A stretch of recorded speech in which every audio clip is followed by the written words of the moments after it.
आज की वीडियो में आपको सिखाने जा रहा हूँ कि इफ़ की जगह अब आप कौन सी कंडीशन यूज़ कर सकते हैं। जी हाँ, वो कंडीशन जो कि इफ़ के कंपैरिज़न में लेस टाइम कंज्यूमिंग होगी। Power Query, Power BI and even Excel, Office 365 सब जगह वो यूज़ हो सकती है। तो अगर आपको ये जानना है कि ये क्या कंडीशन है, ये क्या फ़ॉर्मूला है, तो आपको वीडियो को लास्ट तक देखना पड़ेगा ताकि आप जो है वो इफ़ एंड और इफ़ और की कंडीशन से बाहर निकलें। तो चलते हैं हम अपनी वीडियो की तरफ।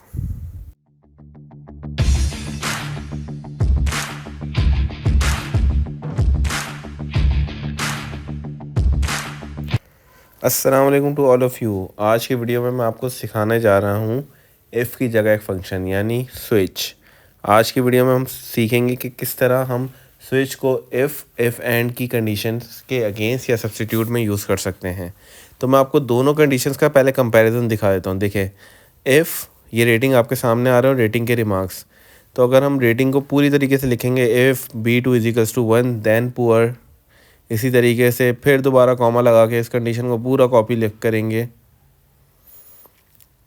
और कॉपी इतनी दफ़ा करेंगे कि हम 4 कंडीशन 5 कंडीशंस जितनी भी हमें लिखनी है वो सब लिख लें। जैसे कि अगर = 2 हो तो सेटिस्फैक्ट्री हो, 3 हो तो गुड हो, 4 हो तो वेरी गुड हो, अदरवाइज़ एक्सीलेंट हो। तो अब आप ये देखें, इसमें हमें लगा बहुत time consuming. As compare to this condition, आज हम सीखेंगे कि स्विच इसमें कितनी फ्रीक्वेंसी या कितनी लेस टाइम कंज्यूमिंग के साथ स्विच का फंक्शन यूज़ होता है। तो मैंने यहाँ पे लिखा = स्विच ब्रैकेट, पहले मुझे एक्सप्रेशन देना है। तो एक्सप्रेशन क्या है मेरा? एक्सप्रेशन है मेरी रेटिंग, कॉमा वैल्यू 1 क्या होनी चाहिए? वैल्यू 1 होनी चाहिए 1, और उसके अगेंस्ट रिज़ल्ट क्या आना चाहिए? तो डबल कोटेशन के अंदर आप रिज़ल्ट लिखेंगे पुअर। नाउ आपको बार बार पूरी कंडीशन नहीं दोहरानी, आपने एक बार एक्सप्रेशन दे दिया है, बस अब आप सेकंड टाइम क्या देंगे? सिर्फ़ और सिर्फ वैल्यू देंगे और उसके अगेंस्ट जो आपको रिज़ल्ट चाहिए वो देंगे। तो सबसे पहली चीज़ जो डिफरेंस आता है वो ये आता है कि इफ़ में आप जब मल्टीपल कंडीशंस लगाते हैं तो आप मल्टीपल उसके अंदर ब्रैकेट को ओपन करते हैं और एंड में सब ब्रैकेट को क्लोज़ करते हैं। यहाँ पे आपने सिर्फ एक दफ़ा एक्सप्रेशन देना है, उसके बाद सिर्फ अपने value result value result value result enter करना है और उसके बाद एक ही दफ़ा ब्रैकेट ओपन के अगेंस्ट ब्रैकेट क्लोज़ करना है और वो कंडीशन जो है वो आपकी जो है एग्जीक्यूट हो जाएगी, जस्ट लाइक दिस। तो जैसे ही मैंने ब्रैकेट क्लोज़ किया तो देखें सेम रिज़ल्ट आया है, लेकिन ये एक ही दफ़ा एक्सप्रेशन देने पे आ गया है और वहाँ पे आपको मल्टीपल एक्सप्रेशन देने थे। नाउ आपको और इसको सिखाने के लिए मैं एक और चीज़ आपको दिखा देता हूँ कि देखें, जैसे ही मैंने यहाँ पे कहीं पर भी एक भी कंडीशन मिस करूँगा तो ये मुझे फार्मूले में एरर दे देगा, लेकिन स्विच में आपको सिर्फ एक ही ब्रैकेट लगाना है तो ये आपको एरर नहीं देगा। अब देखिए, मैंने जैसे एक ब्रैकेट एक्स्ट्रा लगा दिया तो इधर इसने मुझे एरर दे दिया। तो आपको यहाँ पे अपने ब्रैकेट क्लोज़ करते हुए भी ध्यान रखना पड़ेगा। मल्टीपल कंडीशंस होंगी तो आपको उसी तरीके से ब्रैकेट को क्लोज़ करना होगा, बट स्विच में जो है सिर्फ एक ही ब्रैकेट है।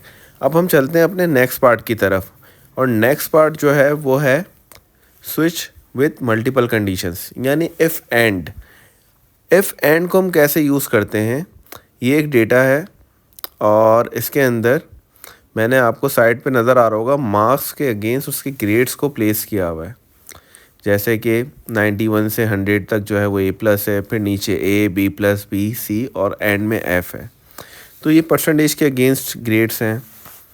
तो परसेंटेज के अगेंस्ट ग्रेड को पहले तो मैं इफ़ की कंडीशन के साथ लिखूँगा।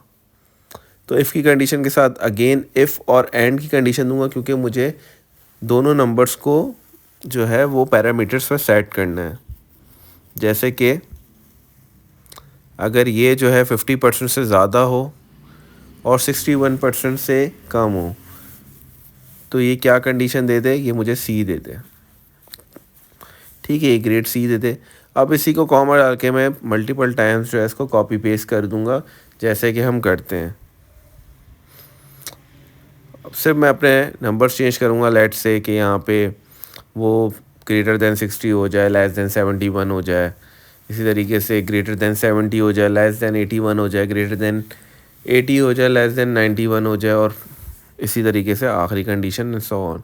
तो अब आपके सामने ये देखें, ये रिज़ल्ट आ गया, लेकिन यहाँ पे क्या हुआ? अगेन आपने मल्टीपल टाइम्स अपने एक्सप्रेशन को लिखा, फिर आपने अपने जो है वो इफ़ एंड को भी कंसंट्रेशन में रखा और उसके बाद एंड में आपने जो है ब्रैकेट्स को भी आपने माइंड में रखा कि ब्रैकेट्स ज़्यादा कम ना हो जाए, वरना एक्सप्रेशन सही रीड नहीं करेगा कंडीशन में।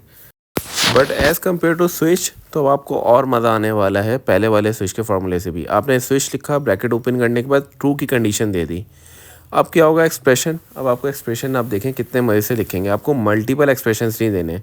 आपने बताया कि भाई परसेंटेज ग्रेटर देन 90 हो तो आप इसको ए प्लस कर दें। अब आप सिर्फ ग्रेटर देन की कंडीशंस देते रहेंगे और ये इसको ऑटोमेटिकली रीड करता रहेगा कि पिछली कंडीशन। अब आपको ये नहीं बताना कि ग्रेटर देन 90 हो या ग्रेटर देन 81 हो और लेस देन 90 हो तो ये कंडीशन हो। नो, ग्रेटर देन 80 हो तो ए, ग्रेटर देन जो है वो 70 हो तो जो है वो आपको बी प्लस दे दे, ग्रेटर देन जो है वो 60 हो तो वो आपको बी दे दे। तो अब आप ये देख रहे हैं मल्टीपल एक्सप्रेशन नहीं लिख रहा है कि ग्रेटर देन 60 हो, लेस देन 71 हो। तो इफ़ में आपको ये करना पड़ता है। प्लस अगेन आपको यहाँ पे ब्रैकेट्स को मल्टीपल टाइम्स नहीं लिखना है, हर एक्सप्रेशन के बाद आपको ब्रैकेट ओपन नहीं करना है। ग्रेटर देन जो है 50% हो तो वो उसको सी दे दे, अदरवाइज़ एफ़ कर दे। अब आप देखें जैसे ही मैं ब्रैकेट क्लोज़ करूँगा आपके सामने तो ये सेम एज रिज़ल्ट आ जाएगा इफ़ कंडीशन वाला। बट द डिफरेंस इज़ कि आपने यहाँ पे जो है ना वो एक ही एक्सप्रेशन में सारा काम कर लिया और वहाँ पे आपको मल्टीपल कंडीशंस देने पड़ती हैं एक्सप्रेशन के साथ। इसको हम चेक भी कर लेते हैं तो हम नीचे तक लेकर आएंगे तो ये सब ट्रू है, यानी इफ़ कंडीशन और स्विच कंडीशन दोनों ट्रू हैं। तो होपफुली आपको ये कंडीशन समझ आएगी कि इफ़ और स्विच का डिफरेंस क्या है और आप इसको ज़रूर ट्राई करेंगे। तो मिलते हैं किसी और कंटेंट के साथ। अगर अभी तक आपने मेरे चैनल को सब्सक्राइब नहीं किया तो प्लीज़ चैनल को सब्सक्राइब करें, वीडियो को लाइक करें और फ्रेंड्स के साथ शेयर करें। टिल देन, अल्लाह हाफ़िज़।